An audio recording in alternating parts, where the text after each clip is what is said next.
realm of enlightenment and transformation, as brought to you by the Foundational Friday.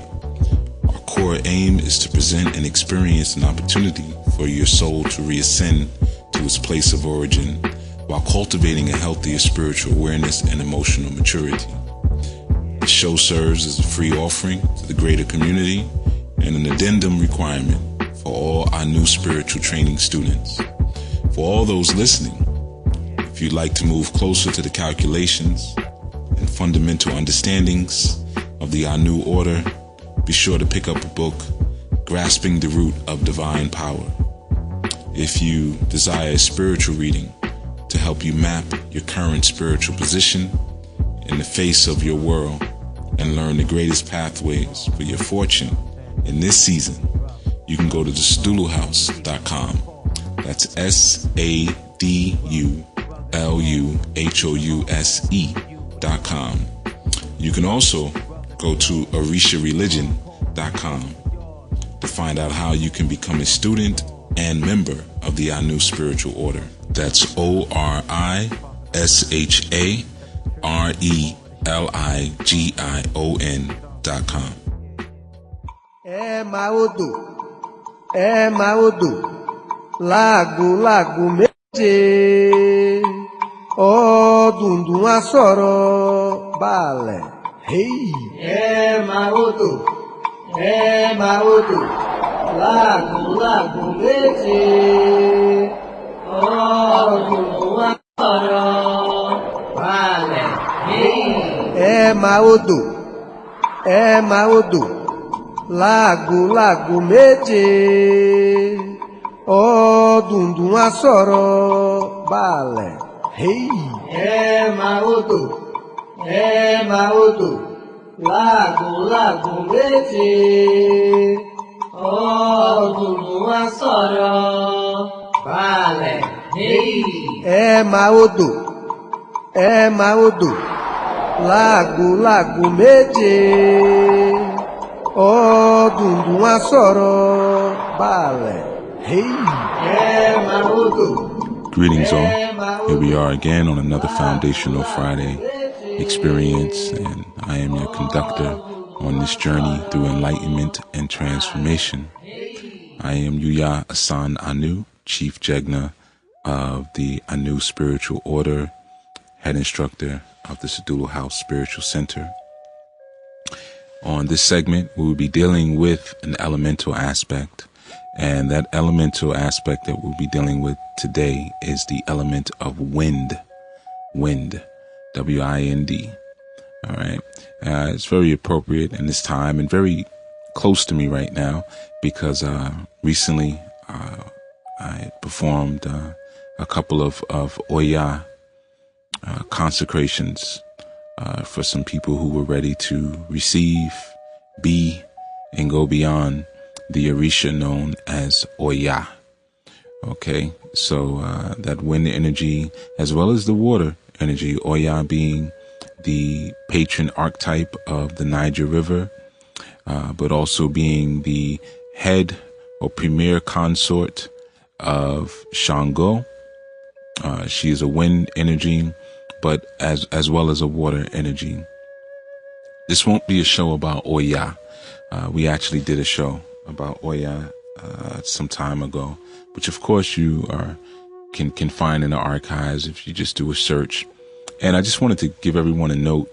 I realize right now you may not see a download button on the Blog Talk radio shows, but if you go to iTunes, if you use iTunes, you can always download archived episodes there and, have them on your phone player or wherever you'd like to listen to this experience.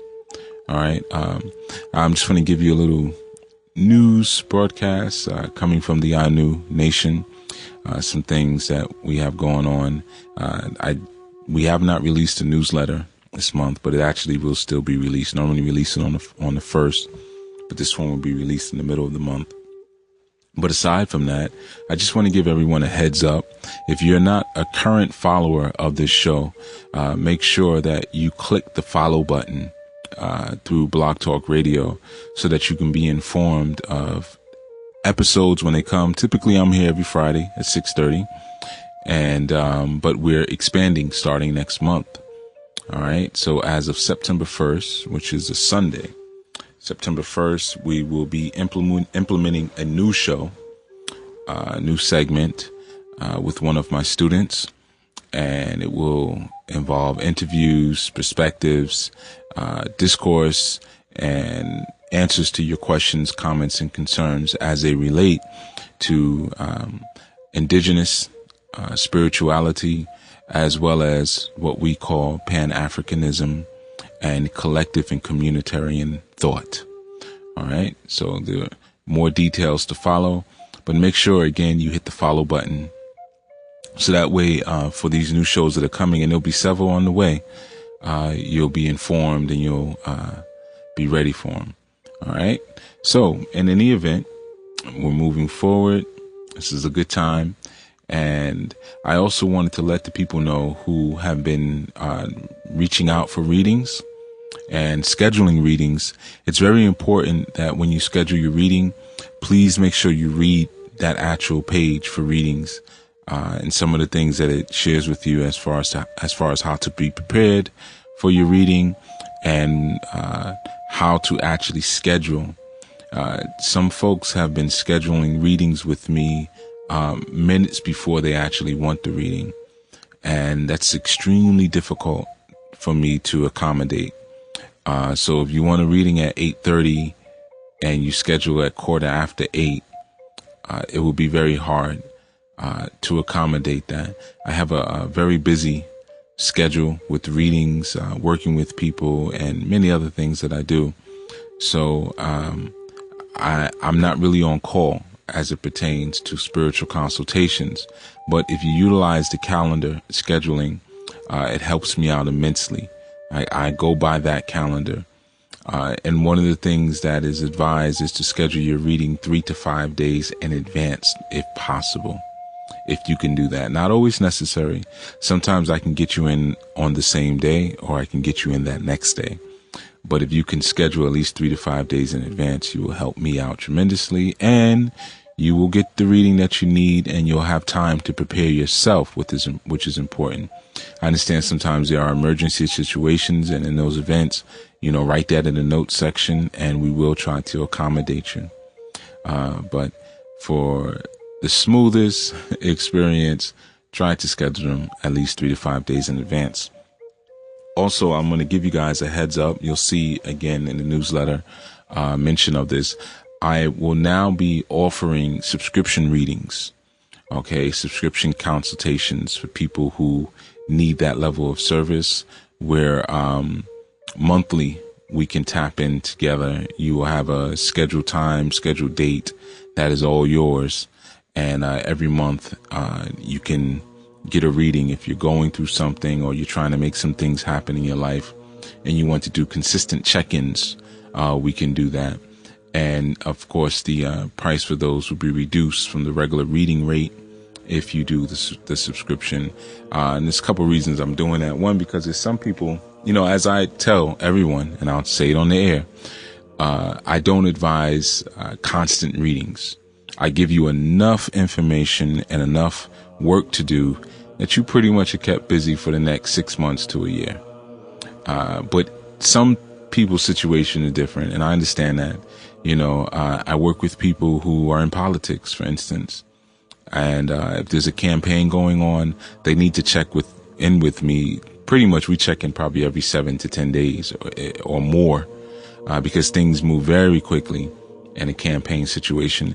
I also work with a lot of people in the business community, and sometimes when you're working on a deal or you're trying to get a plot or something's going on, you need to have constant contact with your spiritual advisor. So I totally understand that. Sometimes people are going through divorces, or there's a pregnancy, and you need, I need to be able to check in with you every month or every 2 weeks just to make sure everything is cool, and any herbs or any things that I should be looking at, or so forth and so on. Whatever, obviously, counsel comes up in the reading. So I decided to start doing that in order to help me with the scheduling as well, lock in a day for people. But also so that way people who need to talk to me every month can get a little bit of a price break on that. Okay. So look out for that again. That will be posted on the sites, information on how you can sign up for that. Now, I want to get into today's topic, which I'm into. I like talking about elementals with people because it's universal, and it removes us out of the concepts and the precepts of, whatever our religions are. Everyone can talk about water. Everyone can talk about earth. Everyone can talk about fire. Everyone can talk about wind. Okay. And you can keep it real simple and basic, or you can get real complex. So, because it's elemental, it's exists within everything. So let's start by acknowledging, for one, the spirit of Emi. We want to give honor to Emi, Ibashe Emi. Emi is divine breath. Okay, Emi in our Yoruba system is divine breath, and acknowledge that at one point all things were Emi. Okay, so Emi is not only divine breath, but it's also the wind. Okay, another word for wind is afefe. Okay, sometimes you will hear afefe ejefe or afefe oberin in reference to Oya, which, afefe oberin is the woman of the winds. Okay, oberin meaning woman and afefe meaning wind. Now, just so you know, to add, so for those of you who are working on Yoruba, okorin means man. Okay, so okorin is man, oberin is woman. But anyway, I want to get back to the Emi for a moment, which is very important. One of the challenges when we're dealing with the language is that, especially Yoruba is a very tonal language. Okay, it's really all tonal. You can read Yoruba and you have to have the accent marks. Without the accent marks, you're dealing with two different words, two different meanings. And in Yoruba, you'll have one word that'll mean like 7 different things. And phrases. It won't just mean other words, but it'll mean words, statements, phrases, questions. It's a very complex language, but a beautiful one because there's so much divinity and sacredness within it. But Emi, which is E-M-I, E's are pronounced as mi. Emi means I, like I am going to the river. River is Odo. So like I am going to the river. So Emi means I. But if you put Emi and you have Emi and you put a dot, just a little dot under the E, Emi now means spirit. Okay.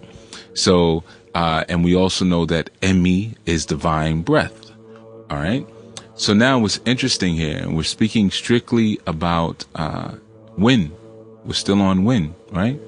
The same word for divine breath, or the breath of Elodumare, the breath that was breathed into each Ori, making it a living soul, giving it its purpose and direction from Elodumare.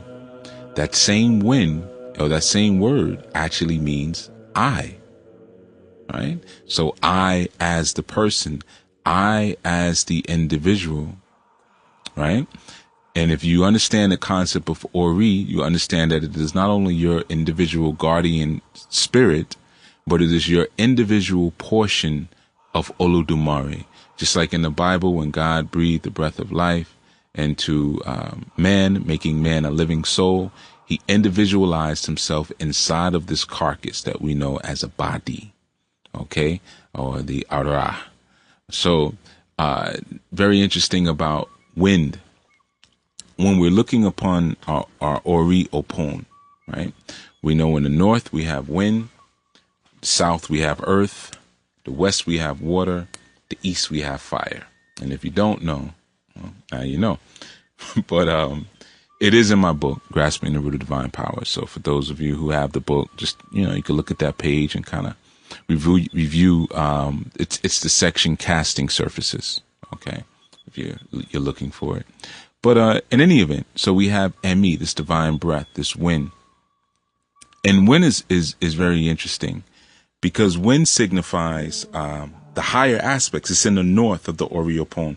And when you're sitting with that circular casting surface, or sometimes a square in front of you, The north aspect is the part that's furthest away from you. So let's say if you're sitting down and your casting surface is in between your legs, the south is is closest to your body. The east would be at your right leg, the west would be at your left leg, and the north would be furthest away from you, right?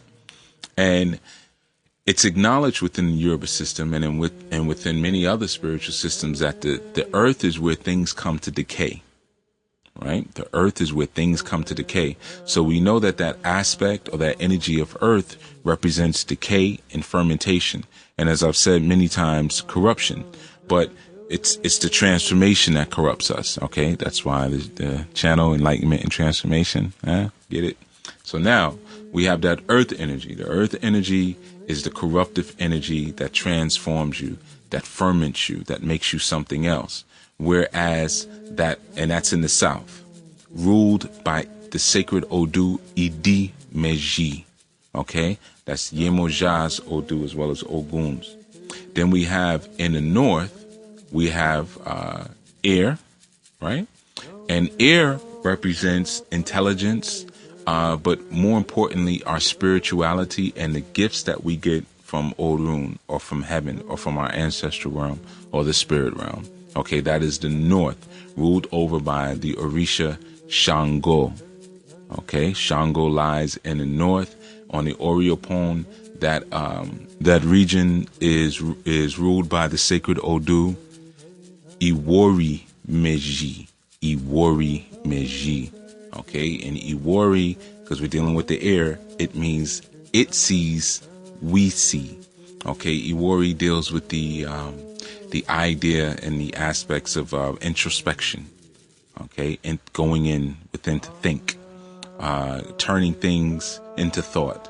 Whereas, or the seed of creation, the seed of thought, the womb of creation on the planet is the mind. Whereas ED, its polar complement, which is in the south, deals with manifestation, Yemoja, right? Giving birth to things. So, and that energy deals with condensed matter.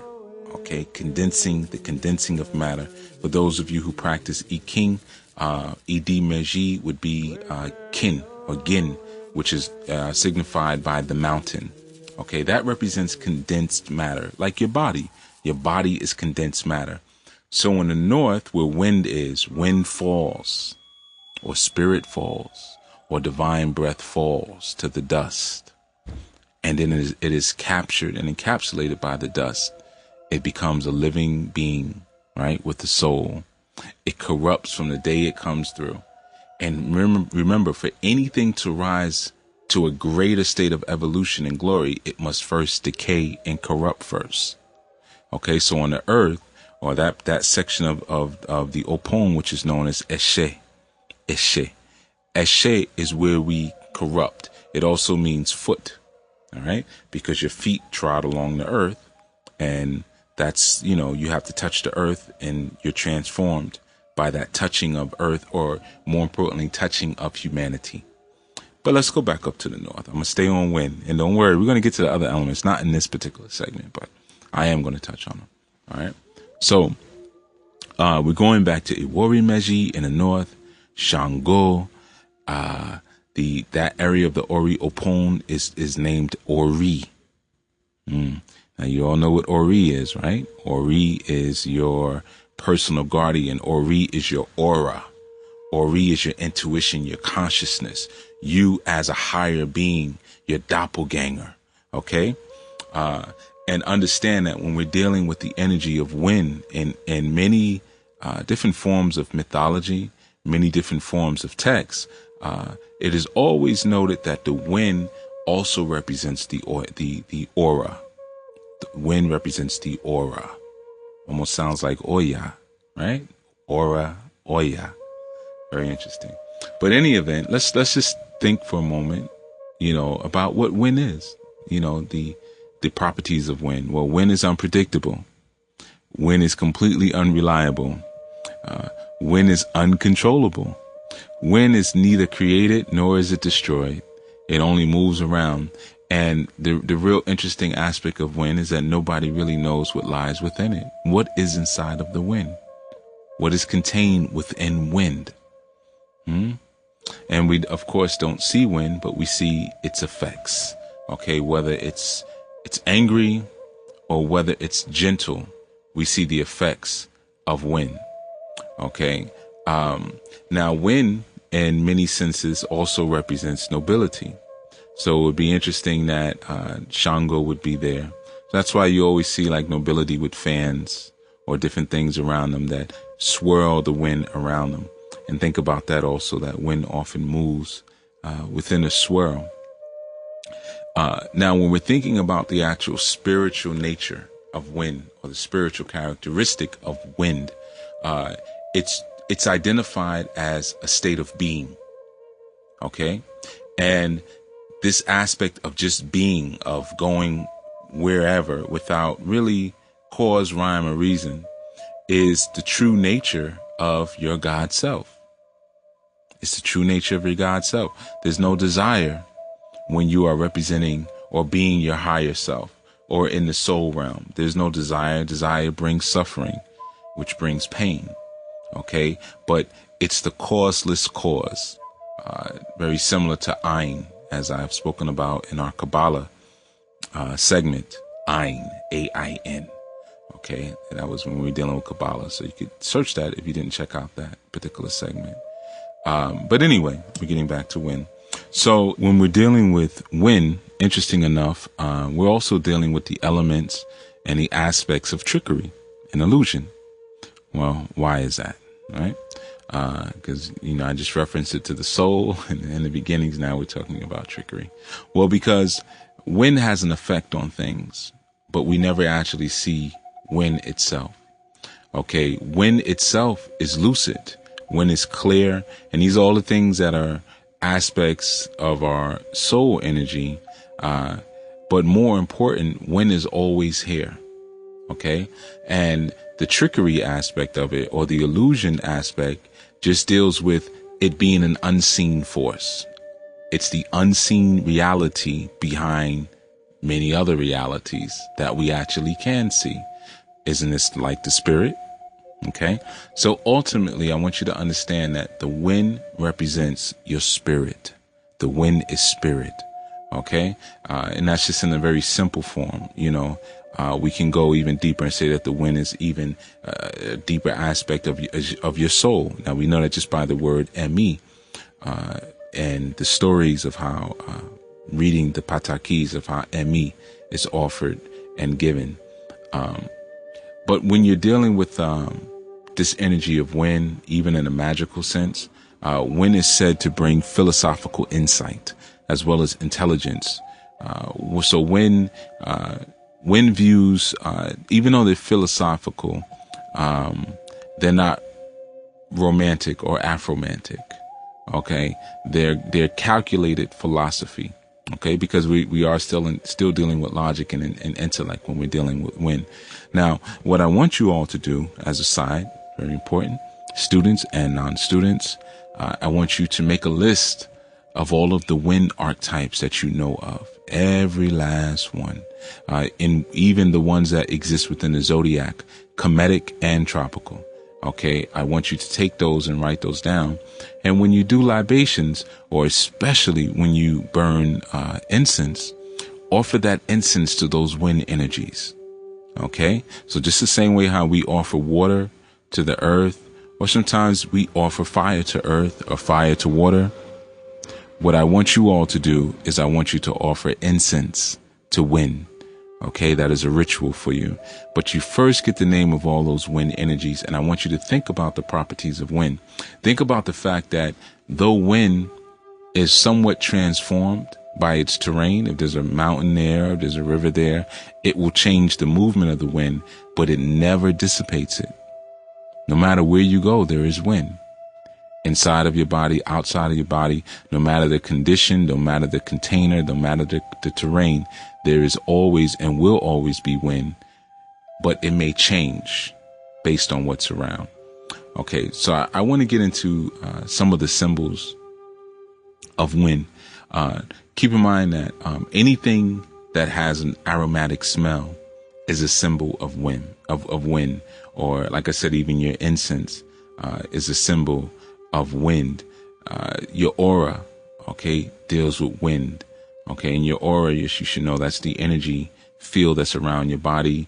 Even your shadow, which is sometimes called the Ojiji, but your Ojiji is your electromagnetic energy. Okay, even though electro is dealing with electric, but it's dealing with the aura. So that auric field around you is actually a field of wind. That's why we feel the pressure. If you put your hand near someone, a lot of times you can feel a pressure pushing back, like an energy coming back on your hand. Sometimes when you do it with your own two hands, if you rub your hands together and then place them near each other, you'll feel something pushing back off. Okay, so now birds, of course, are symbolic of wind. Doves, in particular, doves. Now, for those of you, some of you probably know that a pigeon and a dove are pretty much one and the same. A dove is just a white pigeon. Okay, but you can even make wands of incense or wands of feathers. You can use perfume as a tool in your rituals when you're giving salute to the wind. One aspect, even incenses that cause you to hallucinate a bit. Sometimes that's just a plain old tobacco. If you're one who doesn't really smoke often, a tobacco smoke will actually get you a little dizzy. But that actually represents wind, believe it or not. Even though wind is clarity and wind is lucid because it's see-through, wind also has the ability to confuse us, to create illusions, make us see things that we think are moving on their own, but it's actually the wind moving them. Well, that's an aspect of hallucinogenic herbs, or it has the hallucinatory effects, which again emulate the wind. All right. So, and obviously there are a lot of deities. I don't even want to give you the deities because I want you to do that work yourself in terms of finding those deities and giving them honor. And obviously, again, if you're a wind energy yourself, you have some tools that you can use to work with that particular energy. But above and beyond the tools, what I certainly want you all to understand and overstand is that wind is the sustainer of life. Wind is the animator of all things, not just physical life, but the soul journey. Okay, without the soul, one has no true purpose on the planet other than to be a distraction for those who do have a soul. Okay, wind is what gives you that purpose. Wind gives you your purpose for life, because wind is given to you by the Most High, by the Creator. That's that Emi, that breath of life. And once that breath of life is given into you, that question that the Creator has is now implanted inside of you. Whatever that question is, whether it might be about thermodynamics, it could be about quantum physics, it could be about food coloring, it could be about home reconstruction, anything, politics, whatever that question is contained in that morsel of wind that you have, which we know to be Emi. Now, of course, Shango and Oya being mated together. Oya is actually situated in the west, where there is water when we're dealing with the Ori Opon. But I want you to understand something about the north, which we know also to be Ariwa. Ariwa. The word Ariwa, it means north in Yoruba. But the north or wind represents your highest aspects of what you want to do and be. Your highest aspects of evolution lie in the north. Okay, so when you're doing castings, whether it be Obi, whether it be tarot, pay close attention to the north, because the north is where you return to. You fall from the north, you decay in the south, and then you rise again to the glory of the north, bigger and better than you were before. Okay, so wind always represents the highest aspect of who you are. We know that to be your Ori Ipori, or even just your Ori, the super part of you, okay, the supernatural part of you, if we even want to call it that.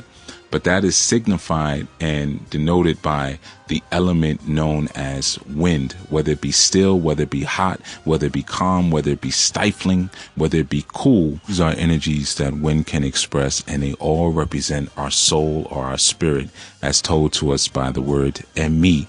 Your soul is constantly stirring, but your soul also has a stillness to it, a clarity to it, a lucidness to it, and it's even elusive in the sense that it cannot be seen or understood, just as the wind. All right, so that is our segment. I am Yuya Assaan-ANU. It has been wonderful and beautiful to speak in this time and space with you. And until next time, Odabo.